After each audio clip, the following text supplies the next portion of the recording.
والصلاة والسلام على أشرف الأنبياء والمرسلين سيدنا ومولانا وحبيبنا محمد صلى الله عليه وسلم وعلى آله وصحبه وسلم تسليما كثيرا. السلام عليكم ورحمة الله وبركاته. Alhamdulillah. For those of you who don't know me, my name is Hosai Mojaddidi. Alhamdulillah, I'm here, Bay Area native. Moved back about a year ago to the Bay Area. I was in Southern California for almost 10 years. I'm in South Bay, but I'm so honored to be here with all of you tonight. I want to thank Brother Munir and all of the organizers at the MCC for inviting me to be here. I actually did this same talk at the SRVIC, I think maybe about a month and a half, maybe 2 months ago. And it's, alhamdulillah, was very well received, but I realized afterwards and through the course of the discussion that this is just the beginning of the conversation on this topic. We have to continuously really talk about this issue, so I'm just so happy that alhamdulillah I was invited to do this here, and then to have the honor of Dr. Rania to join the conversation, because of course her perspective, mashallah, is invaluable to hear from the mental health perspective. It's just so critical. It's such a critical part of this discussion. So, as Brother Munir mentioned, the topic for this evening is titled Parenting in the Age of Social Media, Knowing the Benefits and Harms. And so what my role is going to be, I'm going to be presenting well-documented research, anecdotal information about the dangers of social media, and that's why the disclaimer is out there, because some of the content that I'm going to be presenting is, again, for more mature audiences, so please be mindful. I don't want any child to hear some of the stuff that I'm going to be presenting. It might, shock them, or it might pique their curiosity in ways that we don't want. So parents, please be mindful of that, and follow through with the instructions regarding babysitting. Excuse me. Now, before I get into the discussion, I actually wanted to first do a little quiz. I really like audience participation, so I will at times ask you different questions, and please feel free to just shout out answers, inshallah, and we'll go from there. So the first quiz that I wanted to sort of ask you about is your knowledge, or I want to find out how much you know about the history of media and technology in the average American household. So what I'm going to do is I'm going to read out a list of different technologies that have been introduced to us over the course of history, and what I want you to do is tell me how many years you think it took for that particular technology to reach to 50 million households in America. Okay? Are the instructions clear? Okay? So let's do a trial run. So the first one I'm going to ask you about is radio. How long or how many years do you think it took for radio to enter 50 million U.S. households? How many years? 1.5. 1.5? 1.5. 15 years. 15. 15 years. Okay, alhamdulillah. We have a brother who said 15 years. Anybody else? 100 years. 100 years? Okay, for 50 million? Anybody else? Shout out some answers. How many years did it take for the radio to reach 50 million U.S. households? 50. 50, close. 38 years, okay? So 38 years it took. Okay, we will do a quick pause. Sure. Thank you, actually prefer not having to hold it. Okay, so 38 years for the radio. The television. How many years did it take for the television to enter 50 million U.S. households? 5 years? I mean, given how how many there are now, yeah, that could be. But anybody else have some guesses? I'm sorry? 15. Very close. 13 years. So the television took 13 years from when it was first invented to get to 50 million U.S. households. The internet. How many years? 5. You can see there's a pattern going on here. 5 maybe? 5, very close. 4 years for the internet to reach 50 million U.S. households. Social networking. 2 years. Close. Actually less than 2. 16 months. Smartphone apps. 1 year? You guys are pretty good. Not bad. 9 months. Right? Subhanallah. So clearly this shows how fast we're moving, right? And really, that's what this talk is about. It's about focusing on the fact that technology is becoming more and more advanced, and more ubiquitous, and access to information from the internet, smartphones, tablets has reached unprecedented levels. We really have no way to measure just how much information we can access from our fingertips, but we can be certain that a lot of what's floating around freely in cyberspace is incredibly dangerous to our mental health, physical health, spiritual health, and general well-being. Now, just as a quick side note, a respected Swiss scientist by the name of Konrad Gessner, he might have actually been the first to raise the alarm about the effects of information overload. In a landmark book, he described how the modern world overwhelmed people with data, and that this overabundance was both confusing and harmful to the mind. The media now echo his concerns with reports on the unprecedented risks of living in an always-on digital environment. One little thing worth mentioning here, Gessner never once used email and was completely ignorant about computers. Why? Not because he was a technophobe, but because he died in 1565. His warnings referred to the seemingly unmanageable flood of information unleashed by the printing press. So that's just to give you perspective about, at that time, this was his, thinking of the printing press, that it's, it's too much. So just look at what we are consuming in terms of information, right? And how much his words rang true to all of us. I'm sure we all agree, but to find out that this man, lived hundreds of years ago, but still had that same sort of perspective is pretty, alarming, but tells you that how much further we've gone and not in the right direction. So every single day, there are countless news stories about students and children all across the world who have somehow been harmed by the internet, because of the internet and through the internet, whether it's cyberbullying, sexual predation, sex trafficking, child pornography, or a long and disturbing list of other possibilities. The bottom line is that the internet is no place where any child, or even adult for that matter, is truly safe, right? This idea of safety. There's just too much out there. And even if you have all the safety measures in place, if you're, using personal passwords, if you have restricted accounts, if you're using services like NetNanny or other parental control, there are still many, many risks posed, especially to children, which is what we're going to talk about today. And just to, give you a little bit of a story about being vulnerable online. This happened to me a couple months ago, and it's happened, one of my accounts got hacked, and it was probably one of the worst hours of my life because I had all of my banking and other really important information saved there, and I went into a total panic. Alhamdulillah, it was resolved quickly, but that was one just example of vulnerability. But recently, about a month ago, I got an email from a friend on Facebook, someone that I knew, but not very well, and she had a link. It was a YouTube link with my face on it. It was like a video, and she just said, "Hosai, is this you?" And I freaked out because I looked at, there's a YouTube link, it's my face, I'm like, what? And it shows, how YouTube shows like the number of views on the video. It had like over, I think 500,000 views. So I freaked out, I'm like, wait a second, I've done videos before and I think the most I've ever gotten is like 2K. Where did this video come from? 500,000. So part of me was like, intrigued, but also scared, because what if someone had, misrepresented me somehow? I come to find out that yes, this is a scam that happens to many people on Facebook, and it is a way for it to again exploit you to somehow take over information on your computer. So alhamdulillah, I kind of resolved it before, but it was just one tiny example of how even someone who I consider myself pretty tech savvy in terms of trying to be ahead of things, how I almost got caught up into something like that. So just imagine if it can happen to us as adults. Most of us, alhamdulillah, are educated. We live in the hub of technology for the most part. That we can, if we're vulnerable, what about our children?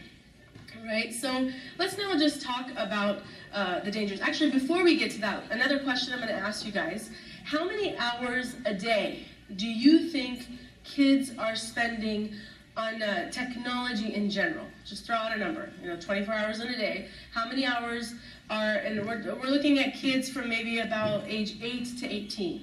So in this range, 5, 8, 9, brothers? 10? You guys are closer. According to a recent study, kids age 8 to 18 spend 11.5 hours per day using some form of technology. This includes computers, televisions, mobile phones, video games. And with many of these hours engaging 2 or more technologies simultaneously.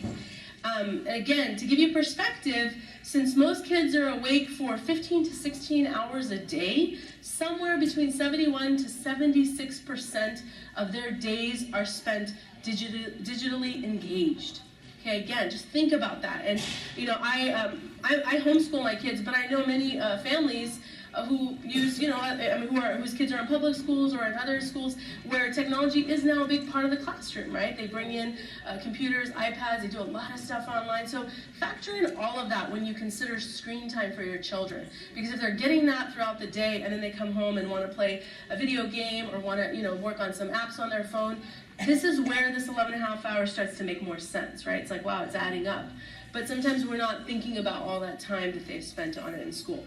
So now let's just talk about, we're going to be frank here. Again, another quick disclaimer for anybody who's entering late into the discussion. We mentioned this at the beginning. A lot of the content that we have is not for small children, or that I'm going to be presenting. I'm going to be sharing stories that are for mature audiences. So I please ask that you take your children to the babysitting.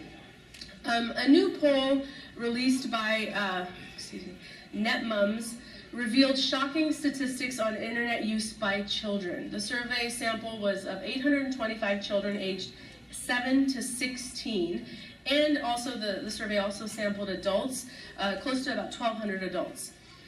Again, another question for you guys. How many children from this sample group, between age 7 to 16, do you think have seen online pornography? Throw out a number. I still see some small children parents, please.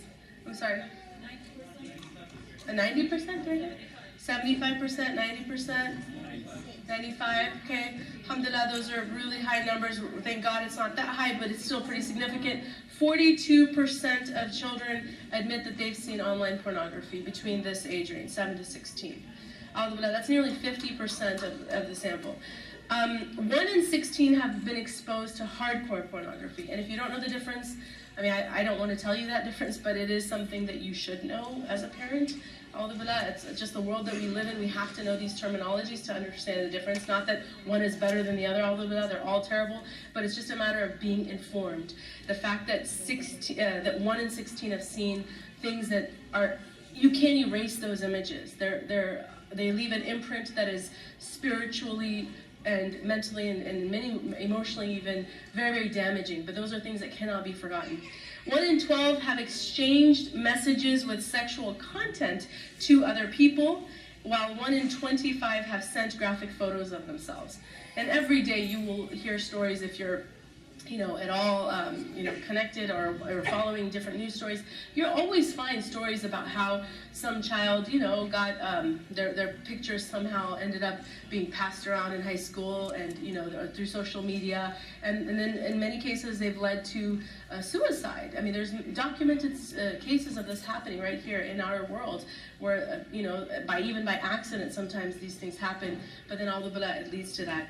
So 25% of children get away with pretending to be older than they are, and this is something that we really have to be mindful of. The fact that nowadays, all it takes for a child to access online pornography is to visit a pornographic site and to click just a checkbox that says I'm 18 years or older. There's no further process. There's no checking for identification. There's nothing else required. They've made it so easy for a reason, obviously, because that's what they want to do.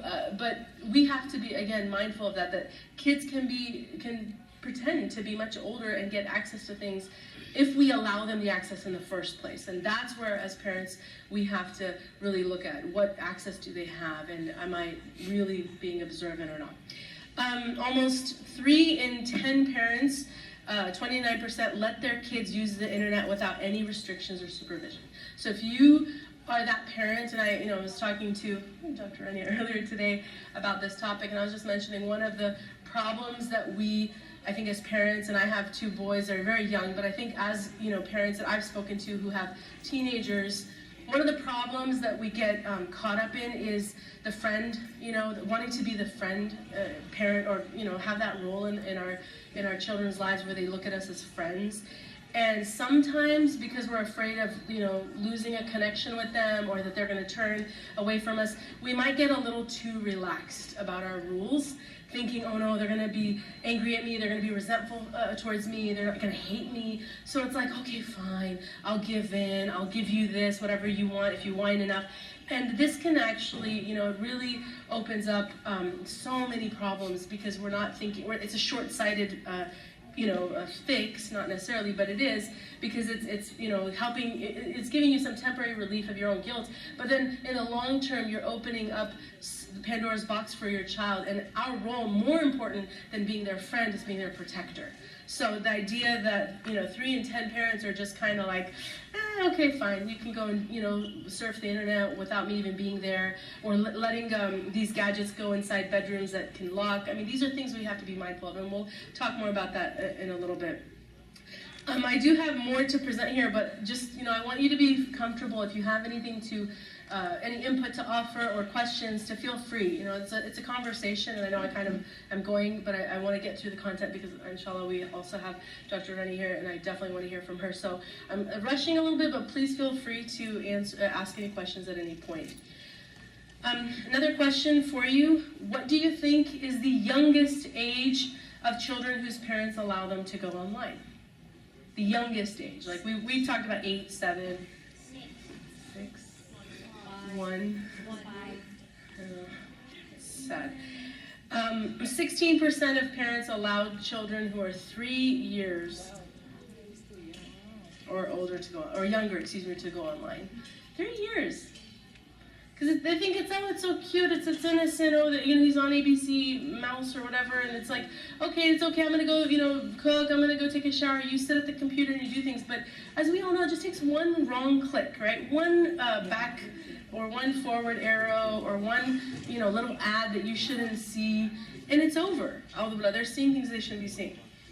According to another study, 45% of kids 8 to 11 years old use social networking sites. Okay, for the 8 to 11-year-olds, we found that the top 4 sites. Actually, does anybody know, what do you think are the top sites that these kids are going to? Let's just test your knowledge. This is where you really want to see how well informed you are about what kids are doing, not what adults are doing, what children are doing, because they do have different interests. So what do you guys think? What are the top 4 ads for this grade group, 8 to 11? I mean, excuse me, not ads, social networking sites or websites that kids enjoy. Snapchat, we know Snapchat. That's a social media. YouTube, okay. Very good. You've gotten 1 so far of the ones that are listed here. Just 1. YouTube is on the list. Snapchat for this demographic is not on the list. Anybody? Facebook, very good. I know it's kind of surprising, because I kind of associate Facebook with more mature, like adult, platform. But apparently, kids between 8 and 11 also are on Facebook. So, Facebook, YouTube, we have, and then there's 2 other that I had never heard about until I started doing the research for this, which is called Moshi Monsters. Does anybody know this? Moshi Monsters. Raise your hand if you've heard of this, or your kids know this. Okay, so we have Moshi Monsters and Club Penguin. Club Penguin, you guys know. So these 4 are the top sites for children between the ages of 8 and 11. The most popular activities that this age loves are playing games, private messaging, posting comments, and posting their own status updates. Okay, just again, to kind of analyze the behavior, like what are they doing on these sites? They're engaging, obviously, that's what social networking is, it's communicating, but there is also a cycle that you start so early, this cycle of what? What is the cycle that we're feeding when we allow children to constantly, have this type of interaction where they get immediate feedback? What is it? It's like I go and I post something, someone likes it, I feel validated, right? And now I've created this need where it's like I constantly need validation. It's just immediate, instant gratification, instant satisfaction. I can see if people like what I'm doing, if whatever, so it creates it, but at such an early age. So you want to think about how that is going to affect them as they move forward in life.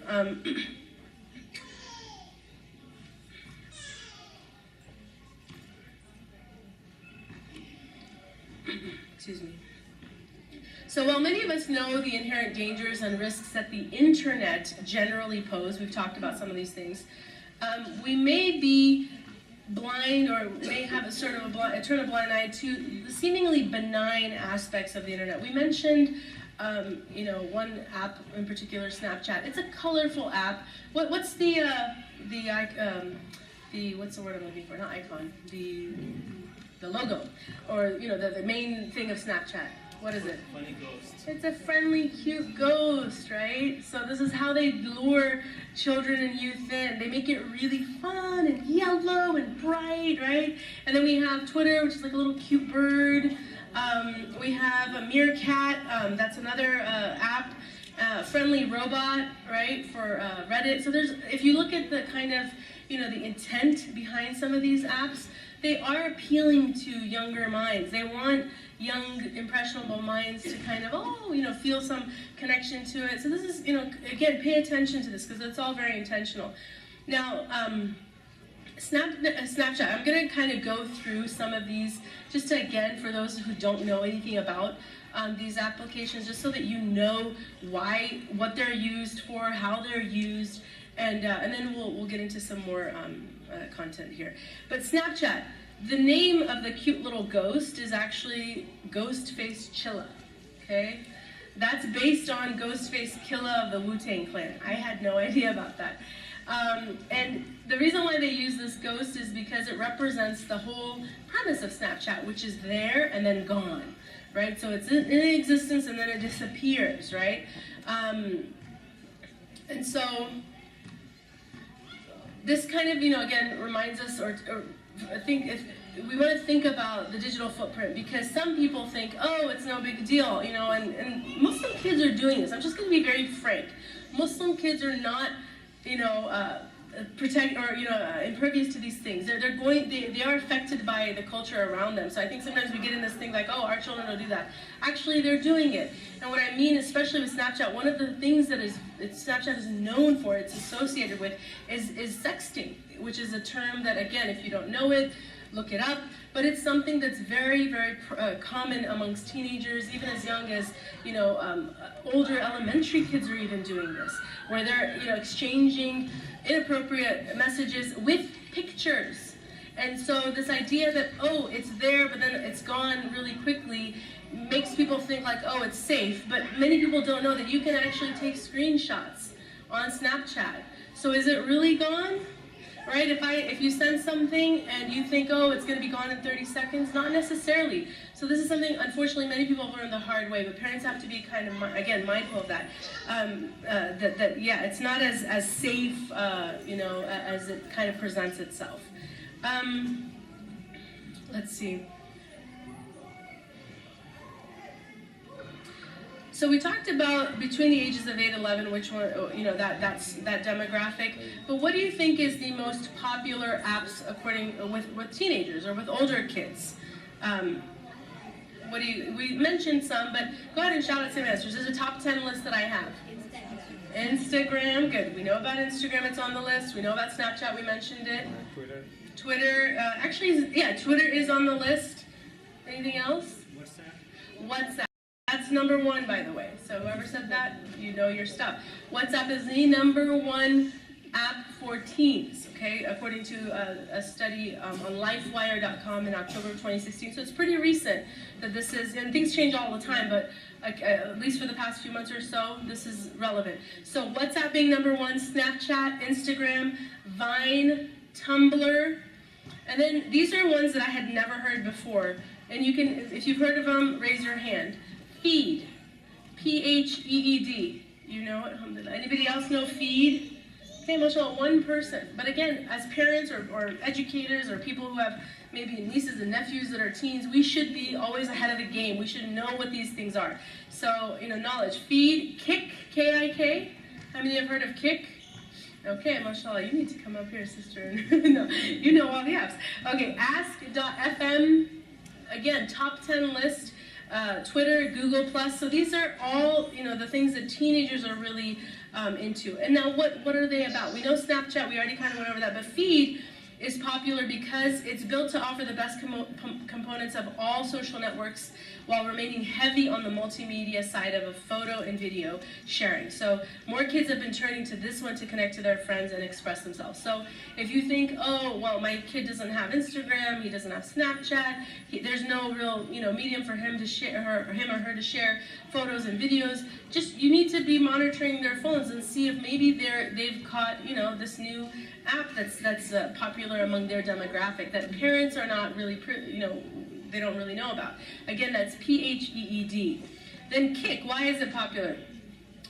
Well, first, before I tell you about it, let me just ask another general question. For services like WhatsApp and iMessage to work on our phones, are phone numbers required? Yeah? Yes or no? Yes. So a lot of people, or a lot of parents who give their kids phones without numbers associated with them falsely think that there's no way that their children could be text messaging because they don't have a phone number to do, to download these apps that would work. Well, that's where something like Kik comes in. Kik offers a platform for teens who do not have phone numbers to actually send text messages back and forth. So again, look at your child's phone, and if just because you don't see certain, messaging apps doesn't mean that they're not doing it if they have these apps. And in many cases, these are things that, kids are sharing with each other. There's an entire, force out there that is happily trying to teach children how to do things behind our backs. They have found every which way, and I actually remember reading a study not too long ago. There are thousands, not just like a few, thousands of apps that are actually, they hide, they mask, they're masquerading apps. So basically, they look like a calculator, or they look like something totally innocent that you would never think was an app in the first place, but it's actually a portal. And these are developers, web developers, that are making these by the thousands for children so that they can find backdoor channels to basically do all the stuff that parents don't want them to do. So if we as parents don't know that these things even exist, and we think, oh, my child has an iPad and he just uses it, or she just uses it for school and nothing else, but we don't bother to go periodically and look at the content that they have on their apps. We'll talk about this, but if you're gonna announce it, like, 8 o'clock after dinner, I'm checking your phone, that's not very smart, because what's gonna happen, That child could instantly go, oh my gosh, I gotta delete everything. So don't do that. These have to be like, I'm not announcing anything, give me your phone, I want it. And that's where and we'll talk about like how to, navigate those conversations, because they are difficult to have in some cases. But the point, again, being that there are these apps that are that's what their intent is, to hide stuff from us, but we need to know. So this is one, Kik is one that kind of, again, parents need to know about. Let's see here, how much time do we have before Maghrib? Like 10 minutes, right? Okay. Yeah, I know. I don't. Yeah? You want to stop and comment? Okay. Anybody have any questions about any of this so far? Oh, okay. So I'm just going to now tell you. I'm sorry. Did you have a question? I saw a hand. Yeah. So I actually control it by the data. Okay. So, a lot of the stuff uses a lot of data. So if you control it by 1 gigabyte or something, and don't give them online around the house or anything else, and take away the phone as soon as they come from school. MashaAllah. You're done. I love it. Excellent advice. And actually, please hold on to even more ideas like that, because at the end, we're going to actually talk about different strategies that we can use. And I want parents, especially those with teenagers who've been down this road before and know it all, to please voice what you've done and what works for your family, because there are other families who just don't know where to start, where to begin, how to have these conversations. So Jazakallah khairan. I want to hopefully pick your brain at the end of the conversation too. Are there any other questions before I get into this quick story? No? I'm sorry, I thought I saw another hand. Okay, so this is just a story that happened, I think it was last year, but it stuck with me because it was just so disturbing. I was on Instagram, and it's probably my least favorite of all social media apps, because for those of you who don't know, first of all, how many people here have an Instagram account? Okay, how many of you know or your kids might have an Instagram account? Okay, so Instagram kind of presents itself pretty, again, innocently in the idea that, hey, I'm just sharing pictures and I get to control who I share it with. And so there seems to be this whole, like, you know, there's a lot of control in it. When in fact, if you're not familiar with how the app works, there's a page or one of the features of the app that I think is probably the most just horrible thing on the apps that I've seen.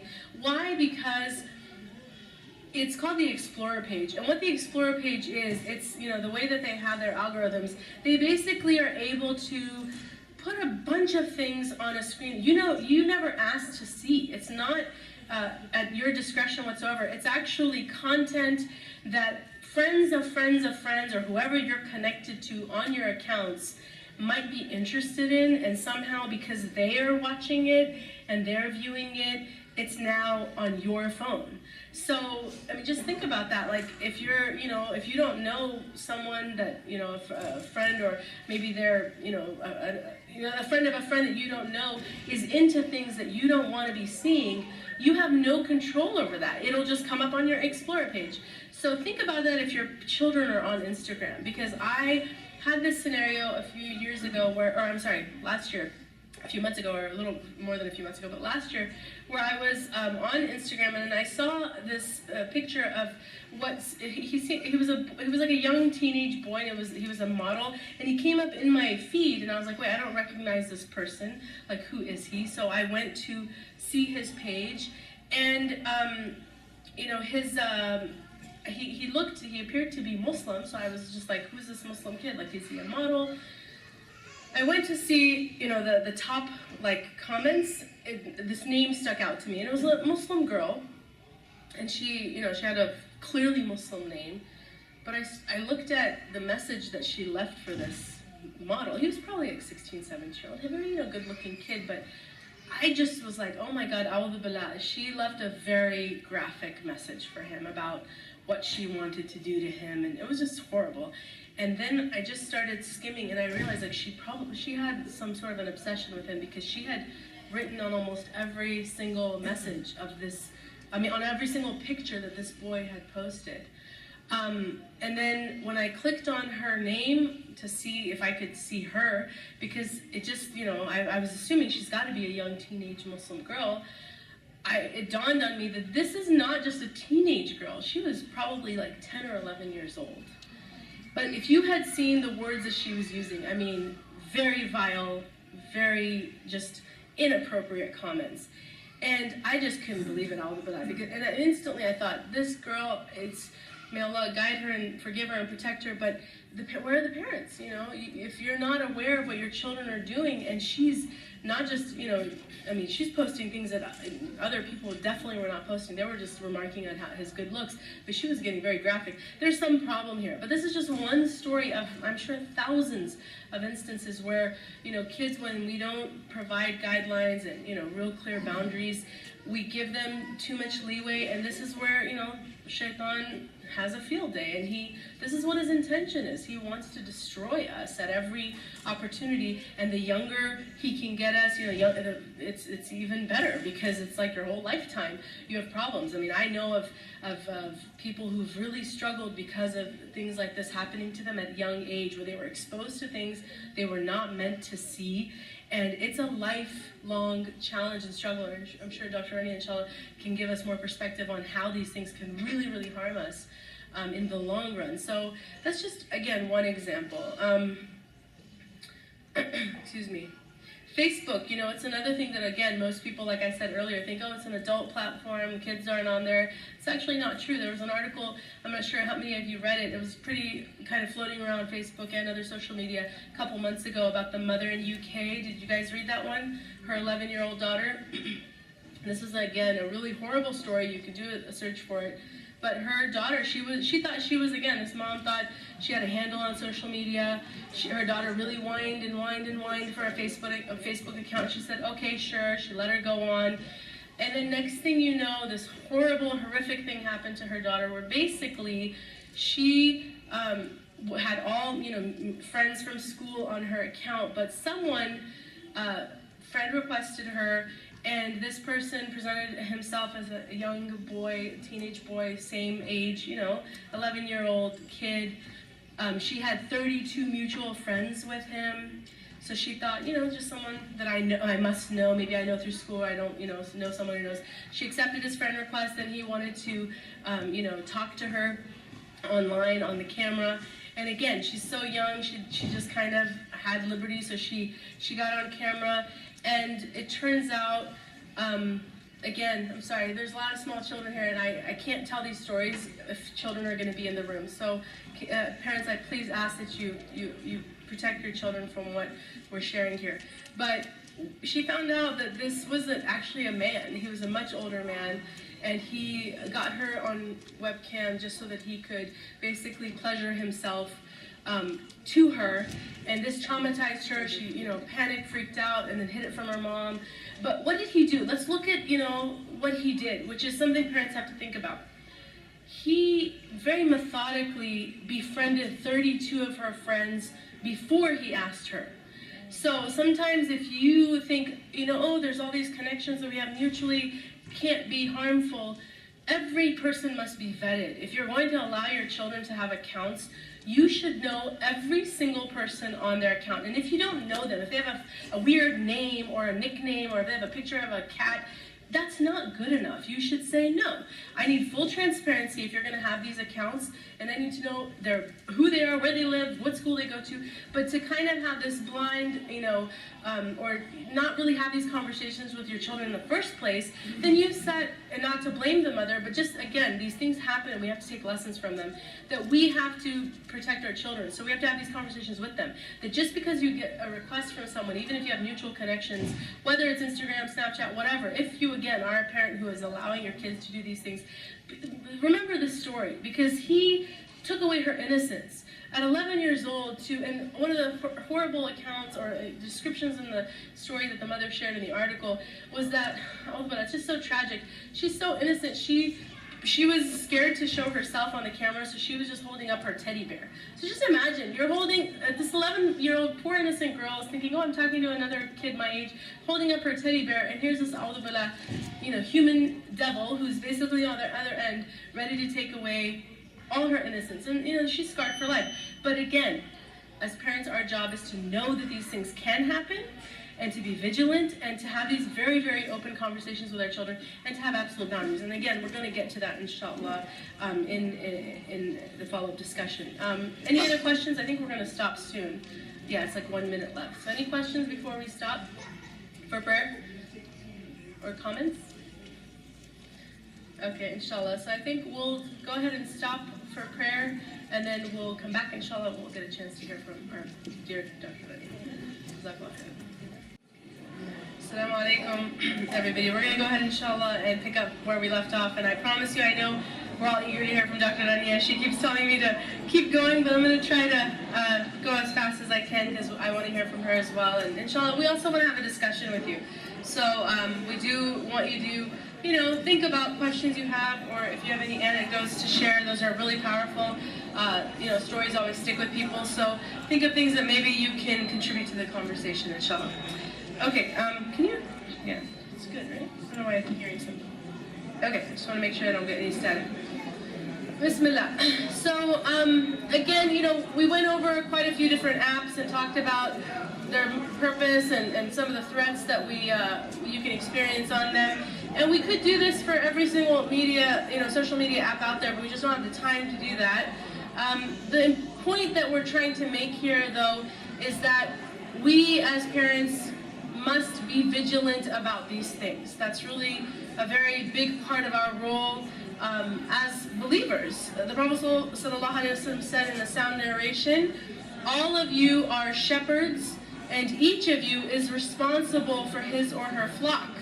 An imam is a shepherd, and he is responsible for those in his care.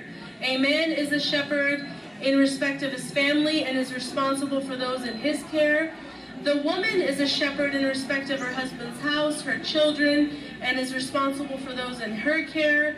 The servant is a shepherd in respect of his master's property and is responsible for what is in his care. All of you are shepherds, and each of you is responsible for his or her flock. Now, I personally know many people who avoid social media like the plague. They're like, very proud. I'm not on Facebook. I don't know, about Instagram. I don't know about Snapchat, which is perfectly fine. And mashallah, to each their own. I totally respect anybody who wants to stay off these platforms because of, for whatever reasons they choose. However, again, as parents, as educators, and as shepherds responsible for our flock, it is our duty. We have to be aware of the dangers that are out there. So you don't need to create accounts to be on them and to be active, but you should know how to navigate through these platforms. You should know better than your teenagers or your children the ins and outs of Snapchat. You should know them. You should know better than your teenagers the ins and outs of Facebook and Twitter or whatever apps that they are on. You should know them better. Why? Because if you don't know them better, it's basically just like, think of a shepherd. This hadith is one of my favorites because it's such a perfect analogy to what we're supposed to be doing. The shepherd, where does he stand or she stand with respect to her flock? At the side or where else? I mean, they're leading the flock, right? So does the shepherd go behind? Is it like, I'll catch up to you? Or I don't care, I'm going to open the gates and you run wild? The shepherd does what? Walks ahead of the flock. Always. Why? Why does the shepherd walk ahead of the flock? The staff that the shepherd holds, there's many functions to it. One, to corral the flock. The other also to test the ground beneath, right? A shepherd needs to know if his flock is going to enter some really crazy mud, quicksand or something dangerous out there, or there's traps. But the point is the shepherd is always ahead of the flock, ahead of the game, preparing and looking out for imminent threats and dangers. We don't send our very innocent children, our beautiful, beloved flock, out into the wild, without any care and just expect them to come home without being harmed. That's crazy. Nobody does that with your own children. You wouldn't just open the door and say, go explore the earth and come back when you're done. But for some reason, the internet seems like, it's okay, it's not a big deal. I trust them. And mashallah, it's good to trust, and what I don't want anybody to do is take this information and create an environment of suspicion, because suspicion is haram in Islam. We're not leading with suspicion. We don't want to be these hovering, just like, everybody's super spy, all of a sudden, where it's like coming out in the middle of the night and, just doing crazy things to try to unearth what your children are doing. That's not the culture that we want to inculcate in our families. This is about transparency.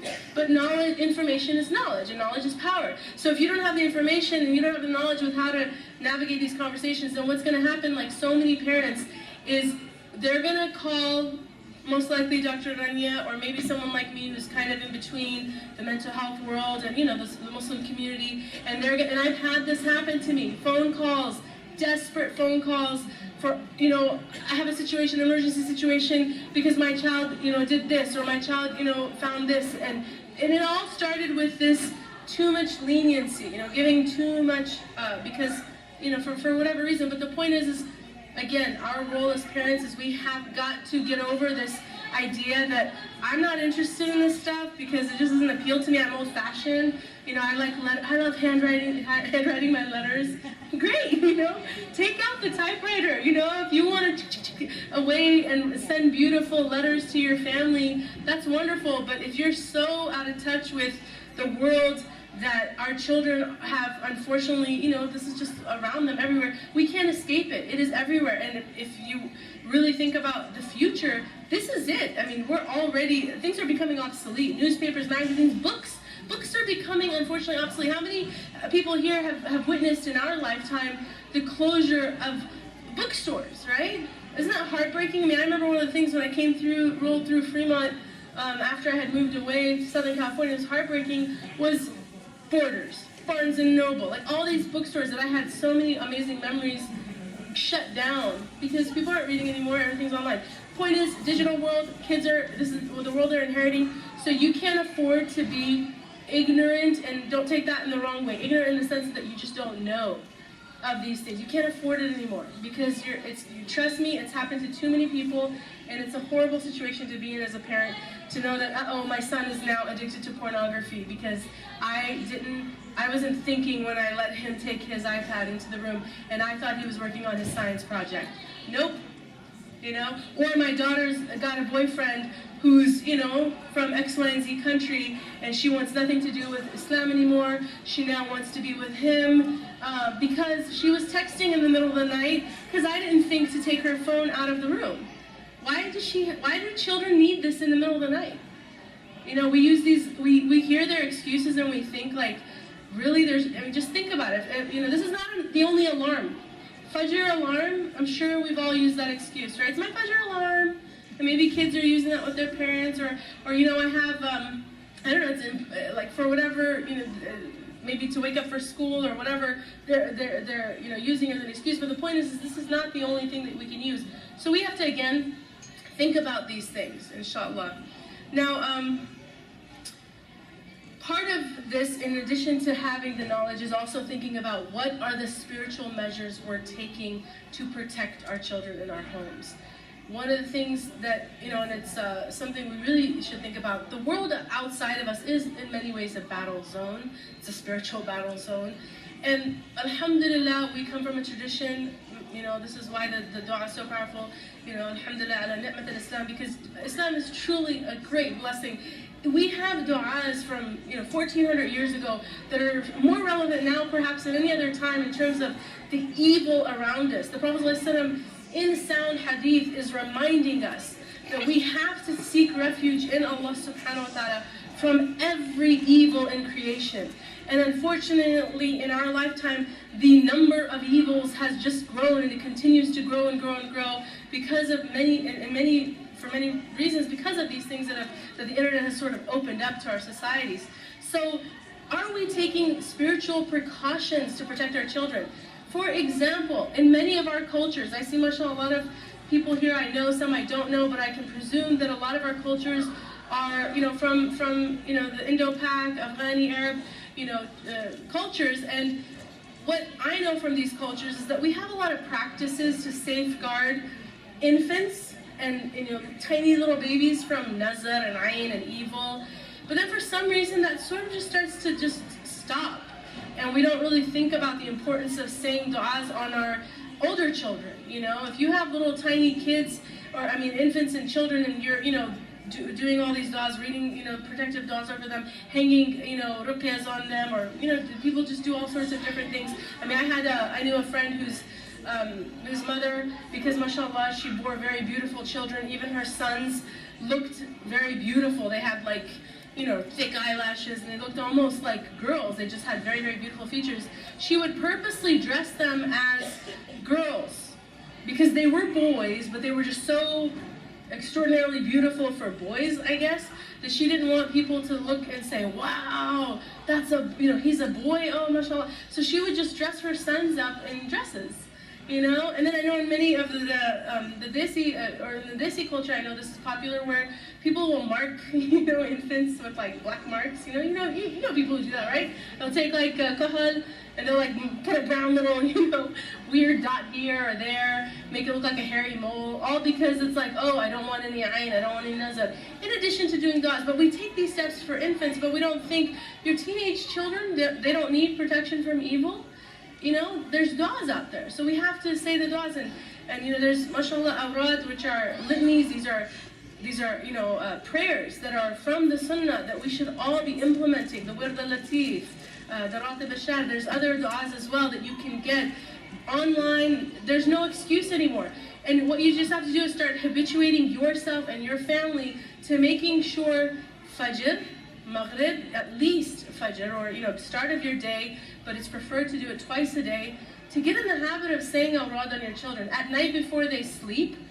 You know, we tuck our little ones in again, but, you know, teenagers, we don't think to tuck them in. Okay, fine, it might be awkward to tuck in a teenager, but if your intention isn't necessarily to read nursery rhymes for them, but to just stand at their doorway or close to their bed and just to do protective du'as, these are measures that as parents we're following, the guidance of our beloved Prophet ﷺ, who didn't put a timeline on this stuff. It's just read dua for yourself. I mean, he did it on himself. He read dua, and he blew into his hands, and this was every single night. So for our most precious, prized possessions, our beloved children, we don't think to do this, and then we wonder when we send them into this world where all the brothers evil coming at them from every single direction imaginable, literally even, above them, hovering them, there's things going on, that we don't think that we, that it's okay to do that, or we just expect them to do it on their own. These are things that we have to, again, create these cultures in our families. SubhanAllah. So I have more, but I'm just gonna now talk about just a few things about we're gonna bring it back to social media, because I don't want you to leave this conversation thinking it's all bad. Nothing is all bad, right? There's a lot of good that social media has as well, and it's important to highlight that, because what I don't want is there to be this overreaction to some of the things presented here, and people kind of get a little maybe paranoid and afraid. There's a balance that we're trying to seek here, and the responsibility, like I have been saying, really falls on our shoulders. But some of the benefits, and I'll just list a few here, is that through the internet, through social media, kids, teenagers in particular, can become more informed about current affairs and the world around them. With social media, teens can easily find about what's going on in their neighborhood, school, state, country, and it's an important way to equip themselves with adequate knowledge of current affairs. So, I mean, I know, there's a lot, especially Facebook, a lot of people, I don't know the exact statistic, but more and more people now are getting their news from Facebook, right? How many people here get their news from Facebook, right? Who goes to, CNN anymore? Or maybe you might go later in the evening, but usually first morning thing is let's see what's happening in the world on Facebook. And that's sort of our window to what's going on. So this is another opportunity where, yes, social media can do the same for teens. It's easier to study and carry out research work, so it is a legitimate way for kids to get together. Like if you have a group project, sure, if there's a way to connect using Google Plus or Hangouts or whatever, it's a good thing. So we don't want to just paint it all with one negative brush. Look at the positives and allow your children to know that you also have a balanced perspective of things, and you're not a hypocrite. If you're on social media apps, you can't point the finger and say, no, it's bad. You have to teach them the good and the bad.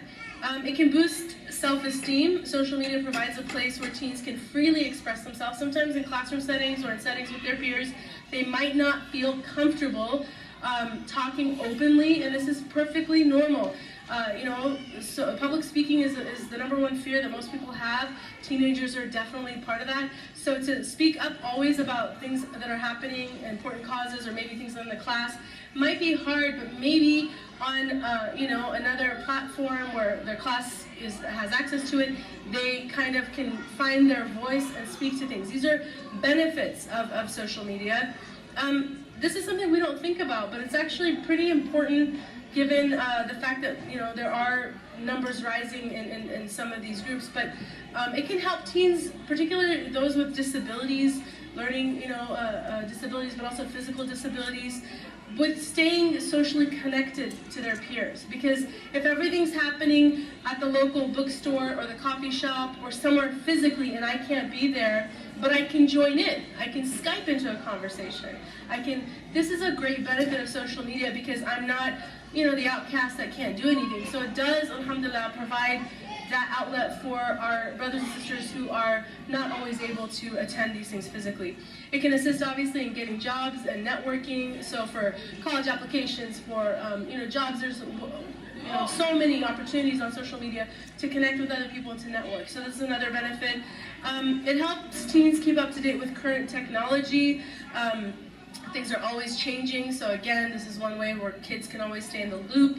And then from the Islamic perspective, social media gives many teens now, especially more than maybe ever before, access to scholars that they don't normally have, right? Does anyone know, I don't know, I don't have statistics, but currently, who do you think is probably the most popular sort of da'i scholar in the American Muslim or Western Muslim world? right? MashaAllah, you guys knew it. Naman Ali Khan. MashaAllah, may Allah reward him. He has over 1 million followers, right? Most of his access, though, is online. So if you cut your kids off from everything, then you know, this is another problem, is that this is a great, scholar of our time, mashallah. He's done so much good for our community and especially for engaging the youth. So you have someone like him, many other, scholars and activists also who are connecting with youth, especially doing like youth sort of, youth-driven, I guess you could say, talks through Snapchat, through, different, what is the one, Periscope, right? There's all these different mediums now that scholars can engage with kids. And, it's not always easy, mashallah, here, may Allah bless this community, because you have the youth coming in and engaging, but there are communities where youth really aren't very much involved, but this does give them that platform. Obviously, to stay connected with family and friends abroad, this is another really great way. If you want to teach your kids how to use social media with good intentions, then please be mindful of this one. And I'm also speaking to myself directly. I have relatives that are abroad, and sometimes, because of time differences or whatever, it's not always easy to connect.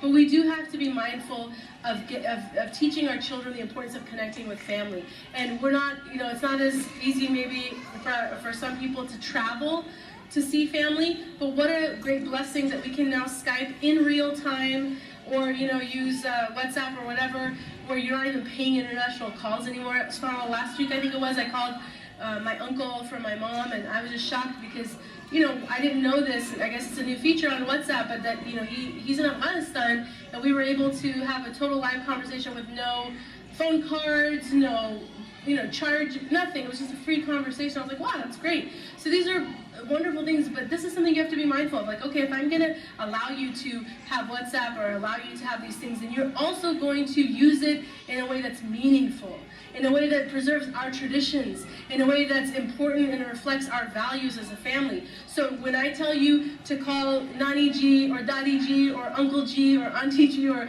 whoever G, or whoever in back home, that they don't, turn away, but then they're quick to text their friends. This is not a balanced view. You have to say, if you're going to use it for fun and for connecting with your friends, you're also going to use it to stay connected with family. So these are, again, ways that parents can inculcate a balance when it comes to social media and having a healthy use of it. And then this is one of my favorite ones, because I really think, as parents especially, inshallah, I have the intention with my kids that when they're at the appropriate age for them to use social media, that they're going to use it to kickstart campaigns and do it for really important charitable causes, mashallah. I know personally, I think Brother Omar is here and Zora is here, but when I gave this talk at, when I gave this talk at SRVIC, I actually mentioned them as well. But mashallah, their son Ilyas in December, right, end of December, through Facebook and through social media, was able to raise $12,000. This is a teenage boy. He's 16, 17, 18? 16. Mashallah, 16-year-old boy. $12,000 through social media to go and to help the children of Syria. And he didn't just raise the money, but he actually, mashallah, took his intention even further. And him and his mother, and mashallah, a few other friends, traveled to Turkey, and they helped the Syrian refugees. What a great way to use social media in a positive way. These are ideas that we as parents have to really, first of all, appreciate, alhamdulillah, that it's happening, but also think, how can I do this in my family? How can I take these ideas that other people are doing, even if it's a small effort, but it does reach out to your own family, your own networks. If you can get them to use social media to do these things, this is using something like this that we've been talking about, in a really good light, instead of just assuming it's all bad and dark, which it's not. But again, mashallah, I wanted to also just leave with one other thing, and then I'm going to turn it over. I'm sorry, I kind of went longer than I wanted to, but one thing that, a resource, this is just a takeaway for you. A resource for parents, especially if your kids are in public school, I really, really advise you to follow this resource. It's called carefulparents.com.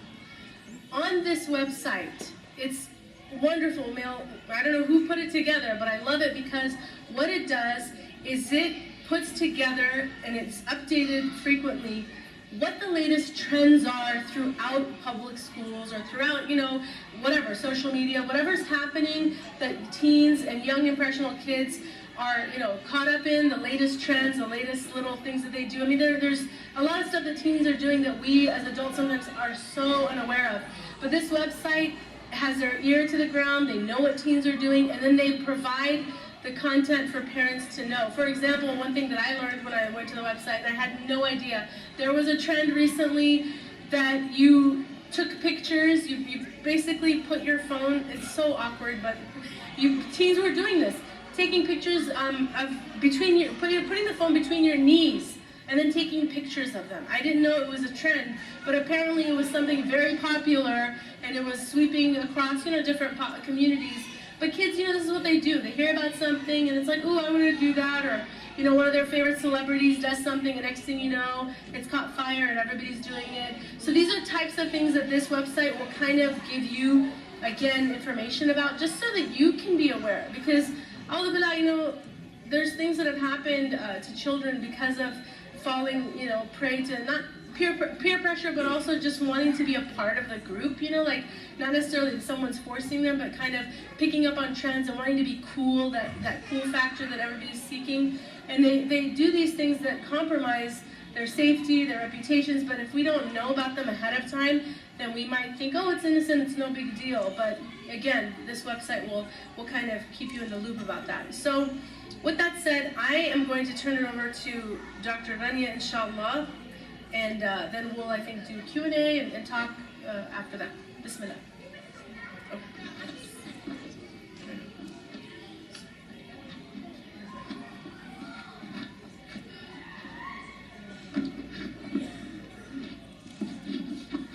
Assalamu alaikum. Bismillah ar-Rahman ar-Rahim. Wa sallallahu ala Sayyidina Muhammad wa ala alihi wa sahbihi wa sallam ajma'in.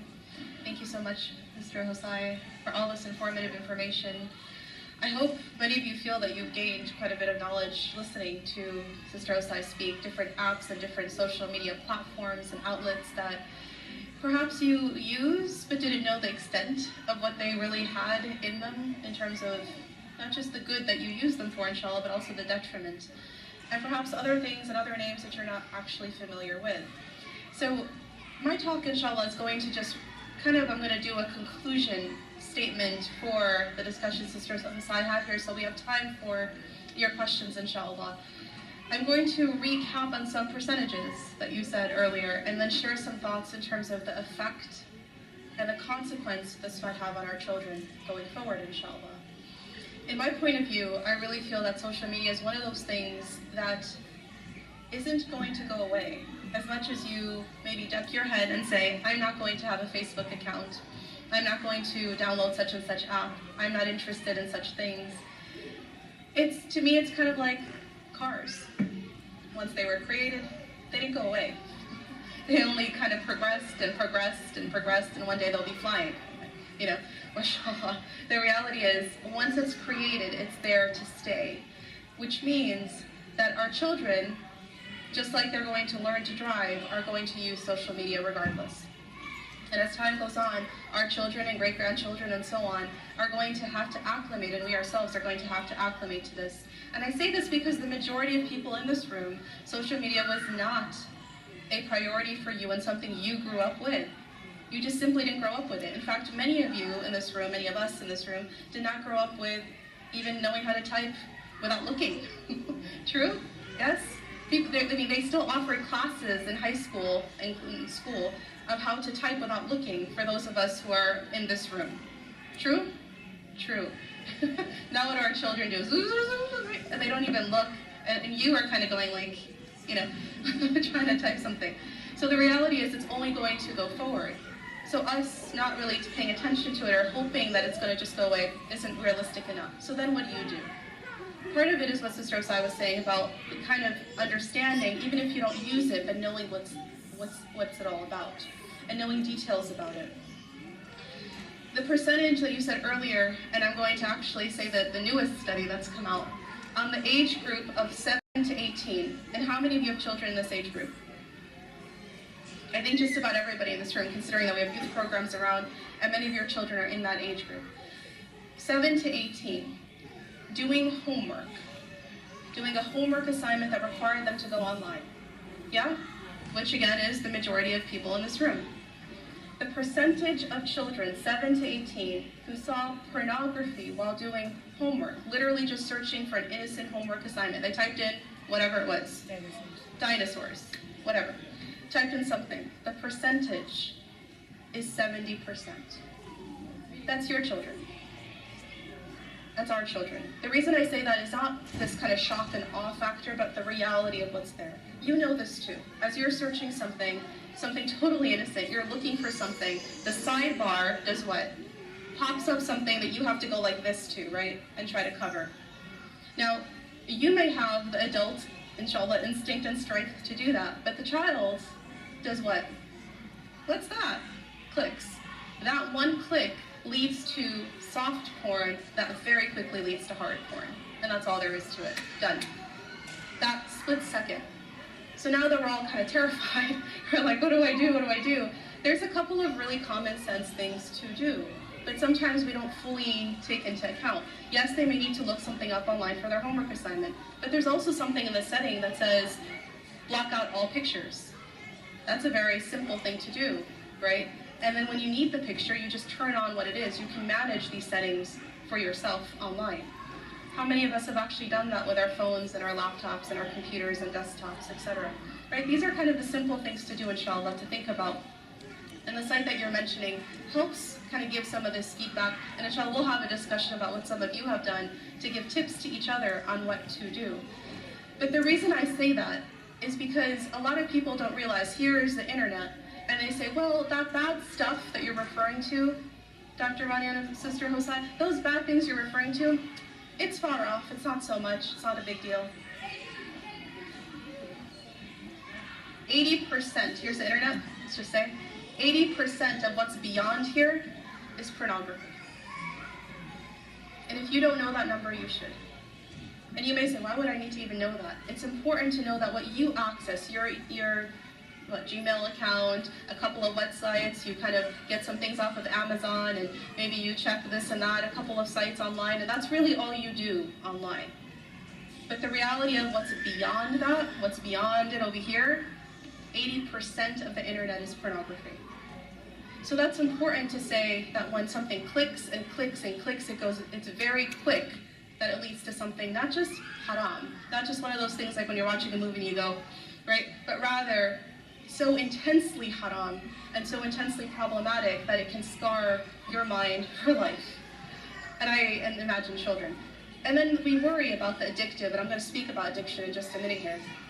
Because addiction is not just drugs, right? Addiction is anything and everything you can get addicted to, and your mind kind of has the pleasure that comes from it, and then because it's pleasurable, it keeps on happening, and it just goes up and up and up and up, just like drugs would, right?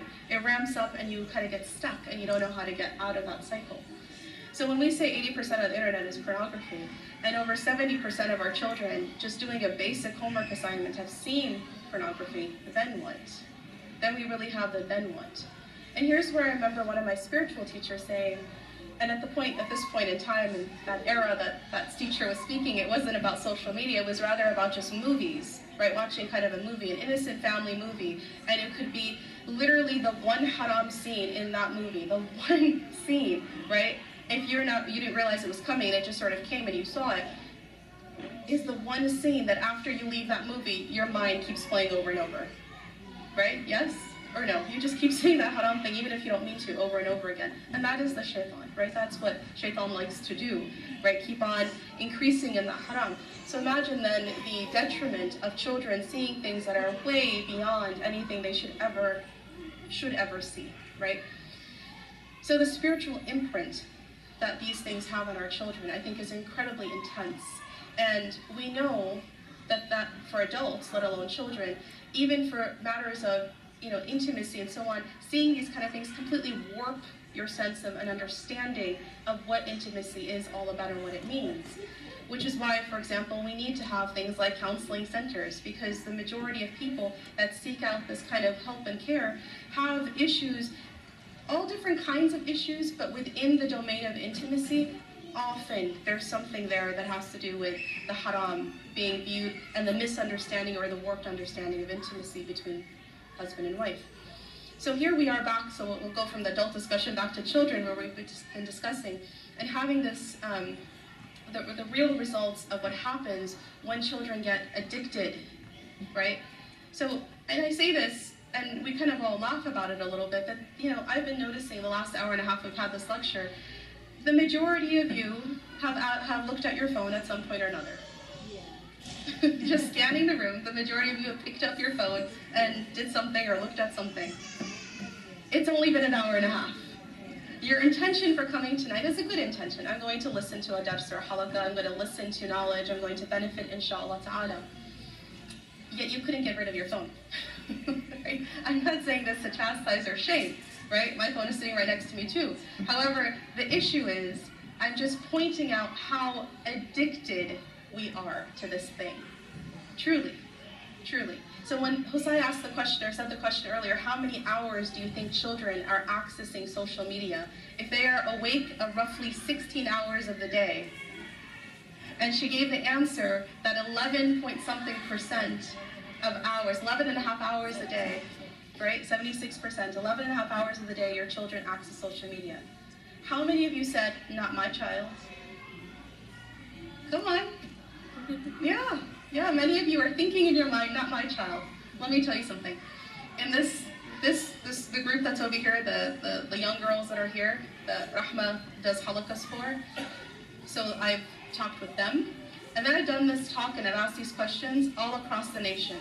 I kind of go out and do different talks in different places around the country, Muslim communities. Just last week I was in Ohio doing this talk, and in other places throughout the country. And I have this talk on social media and youth and fashion and body image and all kinds of other things. I usually talk to the girls about this. But it's interesting, because the question I always pose to them, I say, close your eyes. I have them all close their eyes. And say, put up your fingers of how many hours a day you are on social media. Muslim kids, your kids, yes? At first, they just kind of like shyly put like a couple of fingers up, and then I say, look, I mean everything. I mean whether you're typing something for your work, for your homework, whether you are looking at apps on the phone, whether you're watching something, YouTube, etc. Just think of everything and anything called social media. And keep your eyes closed, because I don't want them to influence each other. Peer pressure is very common in this age group, right? So just that they think on their own how many hours a day. The couple of fingers that go up, after I ask the second question, this is what I end up getting. With their eyes closed, I get almost always that they are averaging something like 15 hours out of their 16 hours a day awake. Many of your own children. The reason I say that is so that it's clear in our minds how real this is. This is not like, oh, oops, one time they saw something haram. No, the likelihood this is going to happen on a daily basis is very high. So even the recommendation of why do they even take this at home, in their room at night with them, right?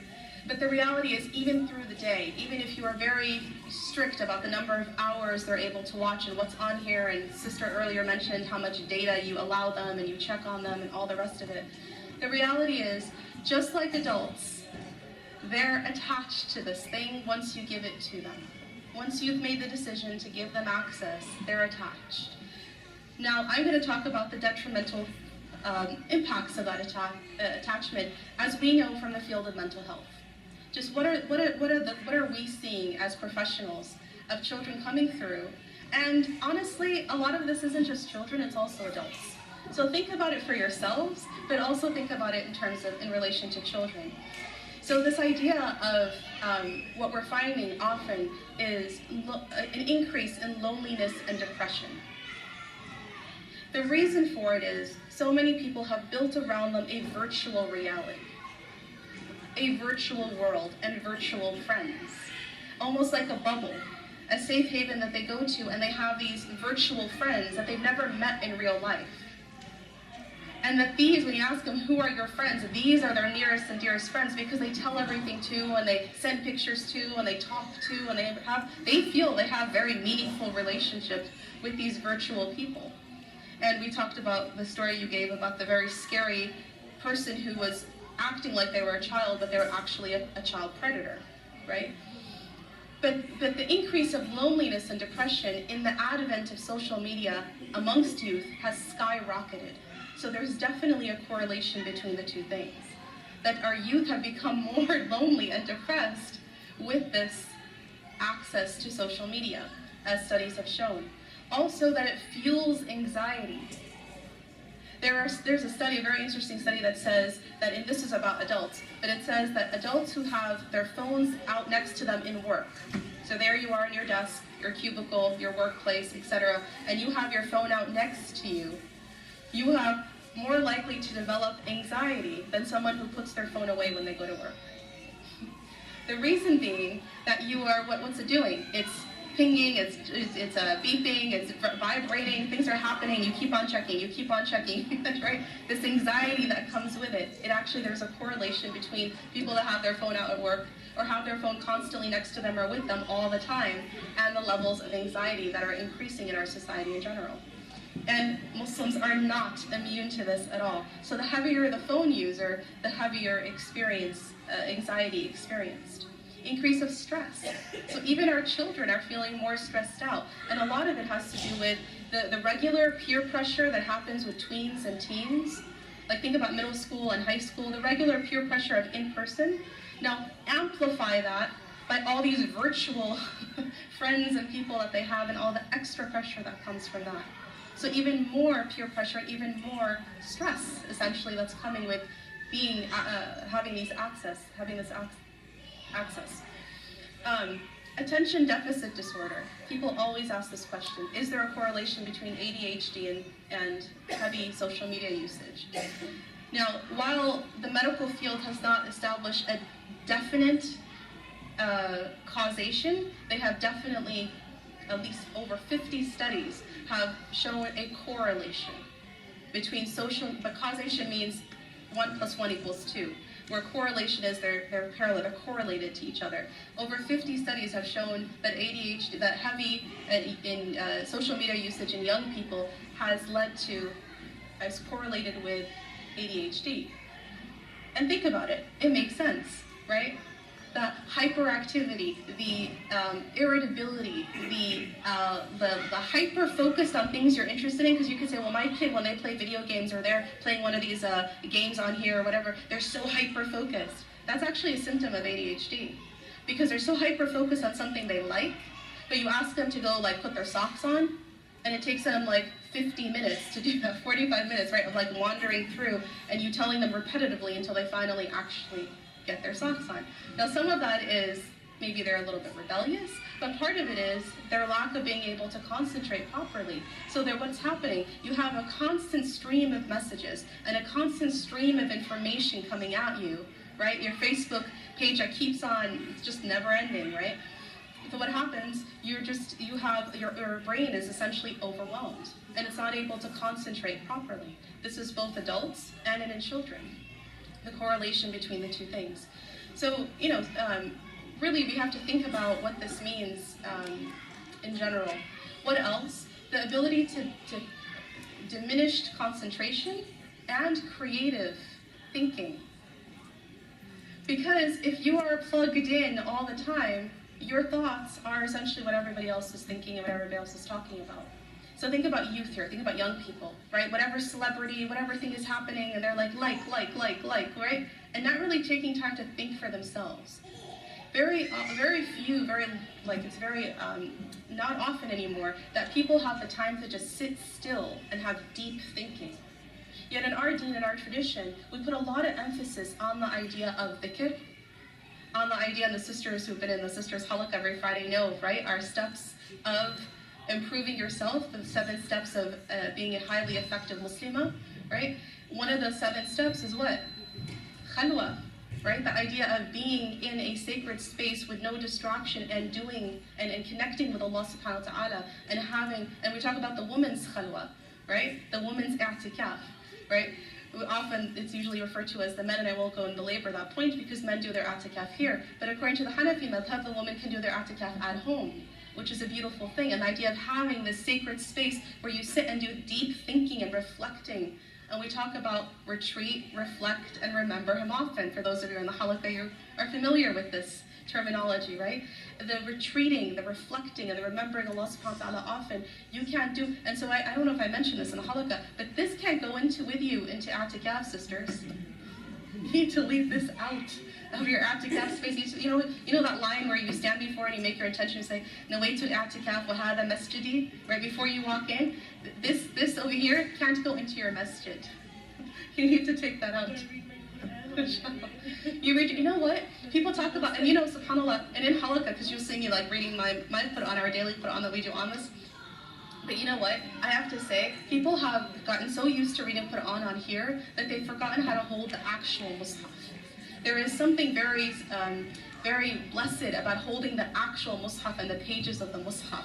Do you know what I mean? And I really recommend that in your khalwa space you have an actual mushaf with you, inshallah. But back to what we were saying, this idea where you sitting still and thinking deeply about matters, reflecting deeply on the blessings Allah has given you, who He is, subhanahu wa ta'ala, what you have in your life and what you need, and the role of people in your life. All these things we've discussed in halaqah, right? People have lost the ability to sit still. And as a result, in the last couple of hours we've been together, many of you have taken out your phones, right? We've lost the ability to sit still. Now imagine our children who don't even have, and remember, we grew up in an era when this didn't exist. So we've learned how to do some of this, at least we've had a taste of some of this, right? Even if we've changed now. But our children have never had this. They've only seen, they were born into this, right? So now what? How do we teach them creative and deep thinking? Unless you unplug. In our summer camps, and actually, what we actually do? If the girls come in with their phones and things, we go around with a basket and we collect all the phones. We give it back to them in the end, and if their parents are texting or calling, we say, call Sister Amina, the camp coordinator, right? Because we want the girls to be completely media-free, to really think about and engage fully in what they're doing. But we literally have to collect these things from them, subhanAllah. And I think the same needs to happen at home. Because really, if you are constantly connected, there's not going to be that deep thinking. Then there's also the issue of detriment in sleep. So many of you as adults have this happening too, but your children are experiencing this too. The constantly being stimulated, right? The eye and the mind constantly being stimulated literally is affecting the sleep of our children and ourselves as adults too. Excessive smartphone usage and laptop usage can actually affect your sleep. So, and when you don't have good sleep, it affects your overall mental health and well-being. So think about these things too as well. Then the part here, one of these last points that I really want to make is, self-absorption. We joke about the selfie generation, right? That they're always like taking selfies of themselves, and we say it's a selfie generation. But you know what? I really truly worry about the spiritual state of our children. Because the studies have started to show that this generation, not only do they lack in social skills because they don't know how to interact with other people, they're interacting with others through the phone. I mean, literally you walk into a room and every single person, every single one of them has their head like this. And sometimes they're actually talking to each other, but through the phone. SubhanAllah. Honestly, go to restaurants and look at families. Every single one of them's on a thing. Even though they're supposed to be eating dinner together at a restaurant, they're all looking, SubhanAllah. And sometimes talking to each other through here without actually talking directly. So not only the social skills, but this self-absorption, narcissism, right, that comes, self-absorbed completely.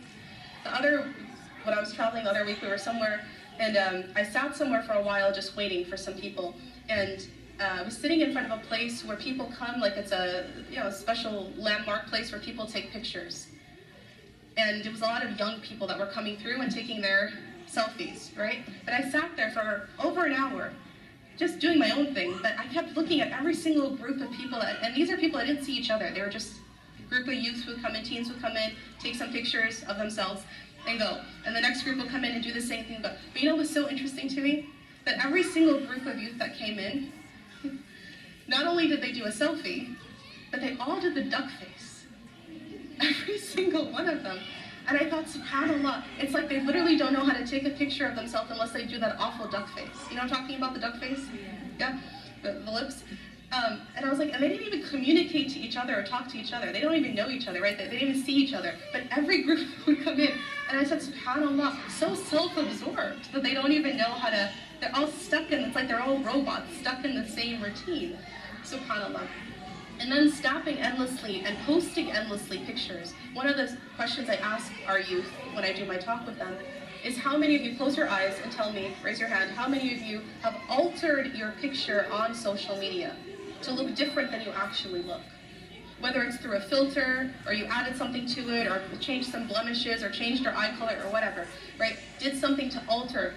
Every single kid's hand, almost every single hand goes up. Altering pictures of themselves to do whatever in their mind, which is kind of a little bit skewed sometimes when I talk about body image, right, of what is beautiful. And so all of this is really affecting our kids, this unhealthy self-centeredness and really distancing themselves from real life relationships. So I think all of this we have to kind of really reflect on the effect of it. But again, like we said at the very beginning, it's not like it's going away. It's not like the point of today is that you go home and tell your kids, okay, give me your phone, give me your laptop, give me your phone, I'm going to throw them away. That's not the point. Because the reality is that's not realistic, and it's not going to really actually help anything. But what is going to help is that once it's here, to know how to manage it. Just like once cars were created, you learn how to drive safely, right? It's the same idea here, learning how to drive this situation safely, inshallah. And so, I just want to forewarn you of some of these things, and especially the literature and the research that's out there. And for some of you, maybe you have listened to this talk, and you said to yourself, okay, inshallah, I need to take some of these pointers away, go home and really work on some of this with my kids. Some of you might have heard this talk and realized, wow, maybe myself or my kid it's a little excessive, maybe it's a little much, maybe I actually need some help, maybe they actually have a true addiction. Now, this addiction, internet addiction, is a real thing. I want you to know that in psychiatry books, right, in times of diagnosis, they have such things called gaming addiction, right, where people are addicted to to video games. This is a real addiction, right? There is now internet addiction. There is such a thing as pornography addiction. These things are real addictions, right? And if you're finding yourself or your children are stuck in this mode or they need some extra help in counseling, well, right across the table here is our Khalil Center table, right? We have counselors who are able to help with things like addictions and really all things related to our mental well-being and our family's well-being. So I do actually encourage you to seek out those services, and I will put that plug in for the Khalil Center because I help direct the center, but also because I really feel our community needs to come to a point in understanding that this is not going to go away, and if it's there, it's not something you stick your head in the sand and ignore, but rather you seek help for, inshallah ta'ala.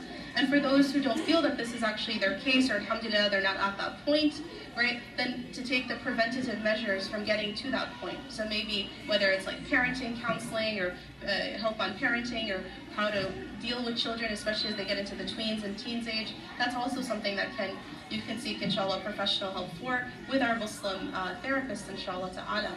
So I want to kind of emphasize the help is there.